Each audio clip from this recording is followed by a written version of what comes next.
চলো আজ তোমাদের আমার এক দাদার ভীষণ সুন্দর রিসেপশনের ভিডিও শেয়ার করি। আর তার আগেই তোমাদের বলি, শোনো আজকে না আমার মা আমাকে সাজিয়েছিল। আমাকে কেমন লাগছে এই সাজে তোমরা কিন্তু অবশ্যই জানিও। আর তোমাদের আলাপ করে দিয়েই দেখো একটা মিষ্টি মেয়ের সাথে। তো তারপরেই চলে যাই আমরা দাদা আর বৌদিকে দেখার জন্য। দেখো কি মিষ্টি লাগছে, বৌদি কিন্তু আমাদের খুব মিষ্টি হয়েছে। তারপরেই মাকে দাঁড় করিয়ে দিই বৌদির সাথে ফটো তোলার জন্য।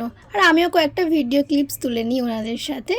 দেখো ওনাদের দুজনকে কতটা সুন্দর লাগছে। আর এটা ছিল ওই দাদার বড়দা, তো ওনারা সকলেই ফটো তুলছিল, আমরাও ফ্যামিলি ফটো তুলেছিলাম। তারপর এদিকে অনুশ্রী আমার হাত ধরে টান দেয়, কারণ ও ঢোকার সময় দেখেছিল যে ওখানে মকটেলের স্টল দিয়েছিল। তো ওখানে গিয়ে ফার্স্টে মকটেল খেয়ে নিই। আর আমরা নিয়েছিলাম স্ট্রবেরি ফ্লেভারটা। সত্যি স্ট্রবেরি ফ্লেভারটা কিন্তু খেতে দারুণ ছিল, ম্যাঙ্গো আর যে সমস্ত ছিল সেগুলোর থেকে। তারপর আমরা দুজন পুরো বিয়ে বাড়িটা ঘুরে দিয়েছিলাম। এখানে তো অনেকেও আমাকে চিনতেই পারেনি।